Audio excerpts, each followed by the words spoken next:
Hello and welcome back to the channel. Today I'm going to show you step-by-step how to start a tech review blog.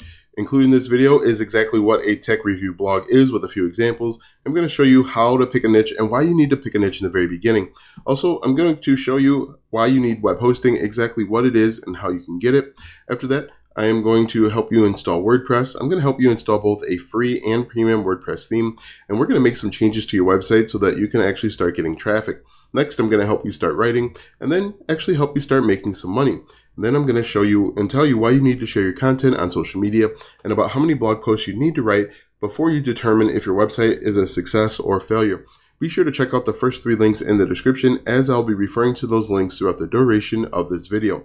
First things first, what is a tech review blog? A tech review blog is simply a blog where you're going to answer questions about the latest tech.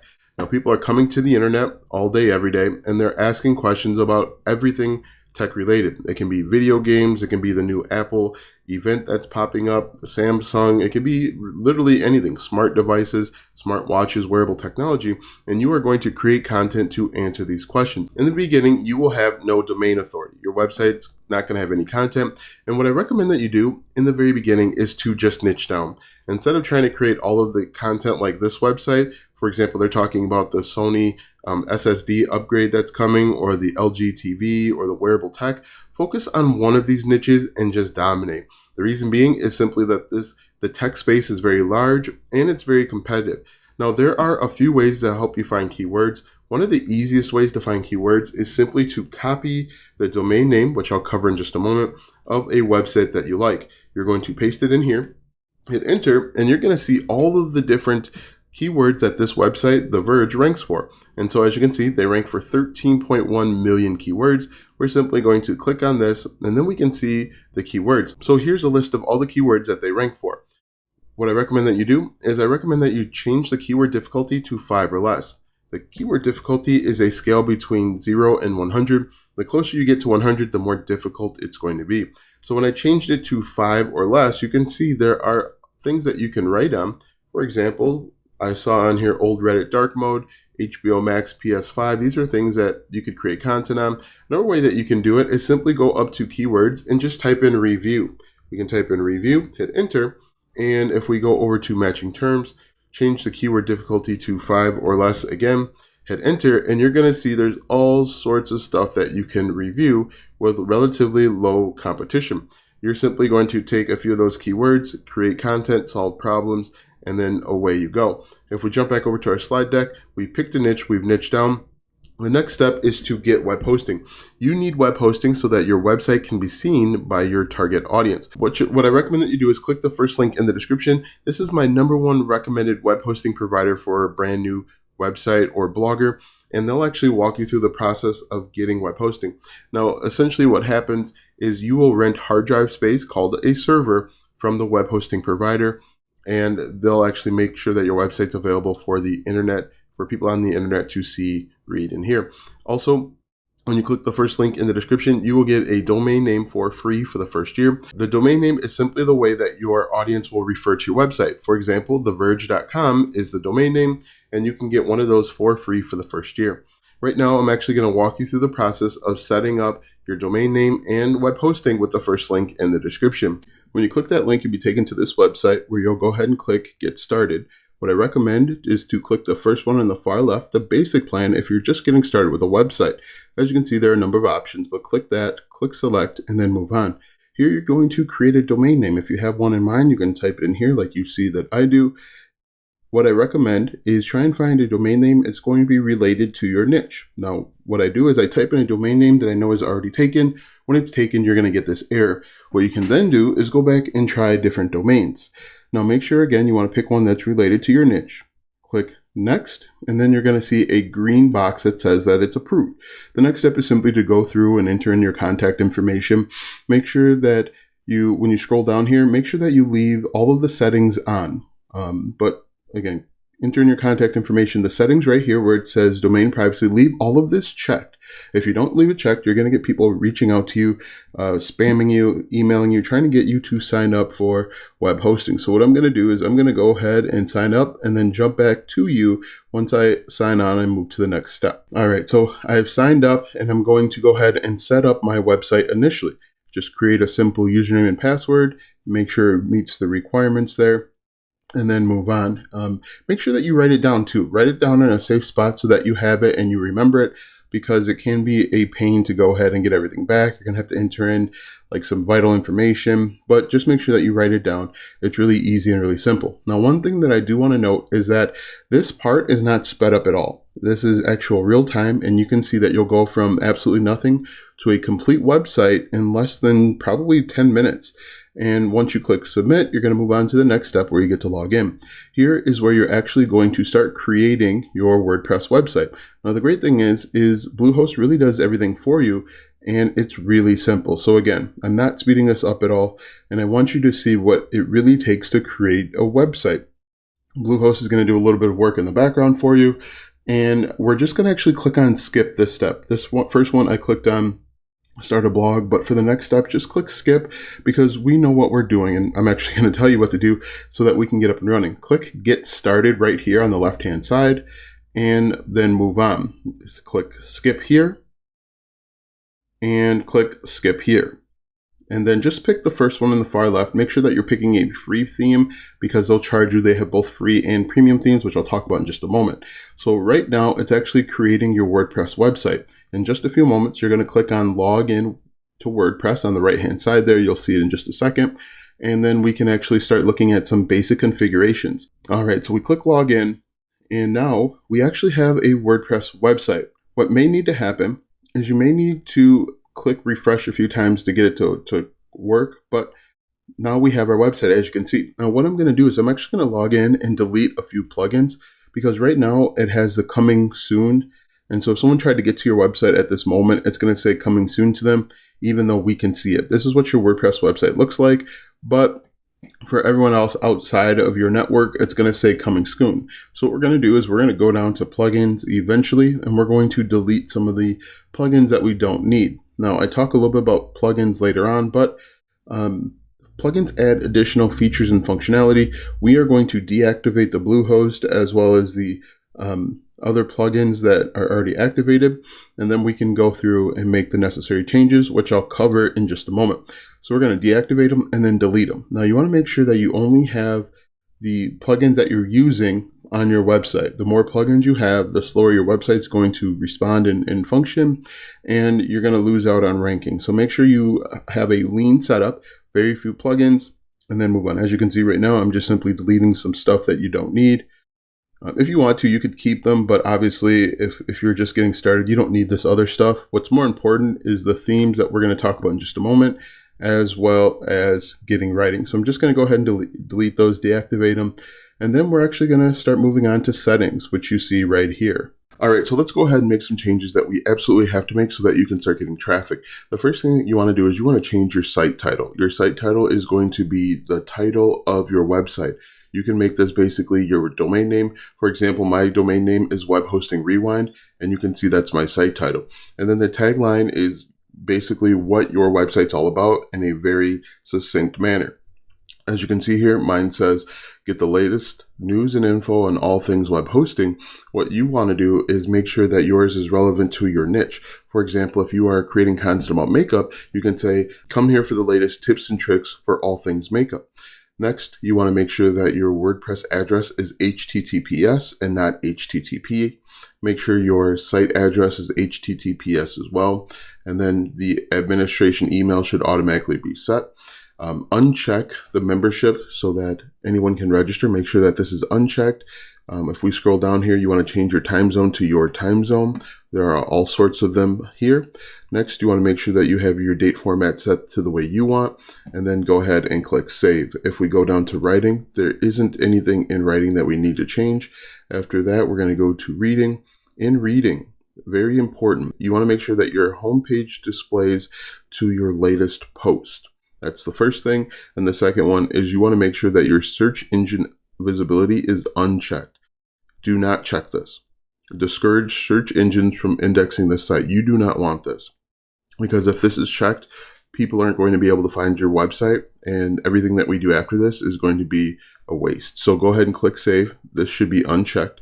Next, if we go down to discussion, there really isn't anything that we need to change here. Media, we can leave this as is, and then permalinks is going to be really important. Right now, your permalinks are set to plain. You want to change it to post name. This is done for search engine optimization.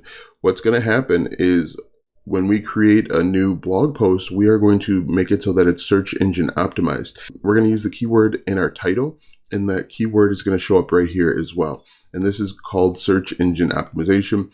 Make sure that it's set to post name, and then go ahead and click save. And really, that's everything that you need to do to make sure that you start getting traffic. All right, so now that we've installed WordPress, we've installed a free WordPress theme. I'm going to show you how to install a premium theme in just a moment. We've made some changes to your website so that you can start getting traffic.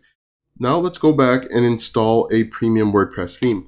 What I recommend that you do is go out and get yourself a premium WordPress theme, because the theme you have is very bland. It does not inspire confidence from your readers. In fact, a premium WordPress theme is going to add additional features and functionality that you don't currently have.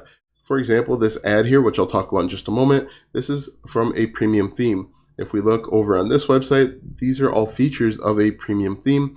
And when you click that second link in the description, it'll take you over to a website where you can get premium themes. When you click that link, you will be taken here, and you can search really any topic. We can type in technology, we can type in blog, we can type in just about anything, and you'll see that there are hundreds, if not thousands, of options.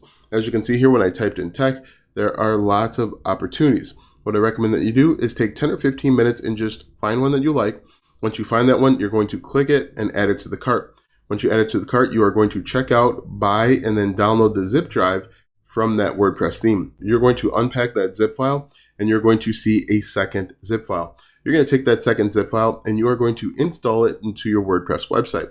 And to do that, you are simply going to go to Appearance and then go to Themes. And once you're on Themes, you're going to click on Add New, and then you are going to click on Upload Theme, and then you can drag and drop that second zip file right here, or you can choose to find it manually.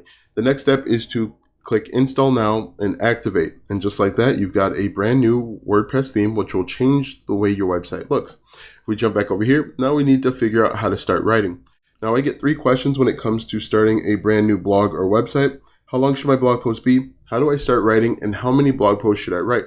Let's go ahead and answer 2 of those right now. To start writing, you're going to go to Post, All Post, and then you are going to click on Add New, and then you are going to take a keyword that you found in the previous step. For example, let's do PlayStation 5 review. That's going to be a pretty common keyword that people are looking up. So we're just going to type in PlayStation 5 review.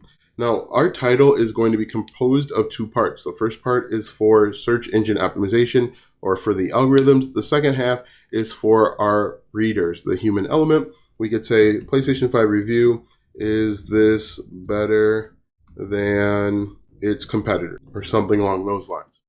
And so now that we have that, we need to figure out exactly how long our blog post should be. To do that, I like to copy the keyword here. I'm going to copy this and jump back over to Google and paste that in. When you paste that in, you're going to get an idea of how long the blog post should be. So when I click on PS5 review, this Tom's Guide here is probably about 3,500 words, I believe, maybe more, but he has answered the question with regard to PlayStation 5. So if we right click, we do word counter, this is closer to 5,000 words. And what you want to do, what I recommend that you do, is skim through this blog post and see if he missed anything out. Be sure to include whatever he missed out, because you are adding a new direction, and that can give you an opportunity to rank. Now, if we go back over here, before you start writing, I recommend that you take 10 or 15 minutes and do a little bit of a brainstorming session. In this brainstorming session, you're going to write down 6 writing prompts that's going to actually help you write faster. For example, we are going to type in who, what, when, where, why, and how. Now, the reason why we're doing this is it's going to help us ask questions that our readers or our target audience might be interested in. For example, we can say, when was the PlayStation 5 released? Now, when you are brainstorming, it is important not to worry about spelling or grammar. You want to get your ideas down on paper, and then you can always worry about that later. Where to buy the latest PlayStation 5, and so on. So again, take 10 or 15 minutes and just brainstorm and come up with a few different ideas. Once you've gone through the brainstorming session, you are going to delete the ones that are not relevant and keep the ones that are relevant and turn those into H2s. And then you're simply just going to go through and answer the question and really try and solve your customer's problem. Once you're done with that, you are going to go ahead and click publish, and then your blog post is going to be available for the world to see, hear, read, and react to. The next step is to figure out how to make money. Now, there are a bunch of ways that you can make money with your website. If we go back over to this website, for example, they're making money with ads. As you can see, this right here is an ad. If we scroll down, this is an ad, and even there'll be more ads in the blog post. Now, this is an easy way to make money and probably the easiest way to make money because you don't really have to do any work. What you can do is you can work with a company like Google AdSense and have ads automatically placed right on your website. And to do that, it's really easy. You just click on Get Started, follow the directions, and then ads will automatically be placed on all of your blog posts. Now, the downside to using something like Google AdSense is that they don't pay out very much. You are going to make pennies on the dollar in the very beginning. However, what you can do is once you start getting real significant traffic, you can move on to other ad networks like Ezoic, Mediavine, AdThrive, and so on. There's a bunch of ad networks out there. You can work with them. Now, another way that you can make money is with affiliate marketing. Affiliate marketing is probably the most common way to make money with tech review blogs, but it's simply recommending or selling other people's products and services. Now, the way that affiliate marketing is set up is you find companies that offer affiliate programs, you apply to those programs, and if you are approved, they'll give you affiliate links. For example, if we look at Tom's guide here, anywhere you see a link that goes to Amazon, that's usually an affiliate link. These links down here are all probably affiliate links that if you click on them, the owner of the website can get paid. The key to affiliate marketing is simply recommending products that are congruent or in line with your target audience. If they're talking about the PS5 review, make sure you include links to the PS5 and not something about underwater basket weaving because your audience won't click and buy. So it's incredibly important to make sure that you include links that are relevant. Now, if you want to learn more about affiliate marketing, click the third link in the description, as that third link actually goes to a free course where you'll learn affiliate marketing step by step. Another way that you can make money is by selling your own physical or digital products. Now, selling your own physical and digital products is outside the scope of this video, but it's a good way to make money simply because you keep more of the revenue and profit. Now, if we jump back over to our slide deck here, the next step is to share your content on social media. In the very beginning, I think you should share all of your new blog posts on social media simply because you will not be getting organic traffic from Google just yet. What you'll want to do is you'll want to find relevant places, Reddit, whether it's Reddit, Facebook, Instagram, TikTok, find where your customers already are and share your blog posts there. Just like the affiliate marketing angle, you want to make sure that you are only sharing your content where your relevant audience is. If you just wrote an article about the PlayStation 5 review, don't share it in a basket weaving blog. Nobody will click and buy. You will have wasted your time. And the final question that I get today is about how many blog posts should I write before I determine if my website's a success or failure. Now, the tech space is incredibly competitive, and I recommend that you write 50 blog posts. Find 50 keywords in a niche or a topic and create 50 blog posts. Now, the reason why I think that's a good opportunity is because you are showing Google that you are here for the long haul and you're giving yourself 50 opportunities to rank. You're going to get better at writing. There's just a lot of benefits to going for the 50. Now, be sure to check out the 3 links in the description. The first one is to web hosting. The second one is to premium WordPress themes. And the third one is to a free affiliate marketing course. Be sure to like, subscribe, ring the bell if this video or any other video on this channel helps you out. Thanks for watching, and we'll see you tomorrow.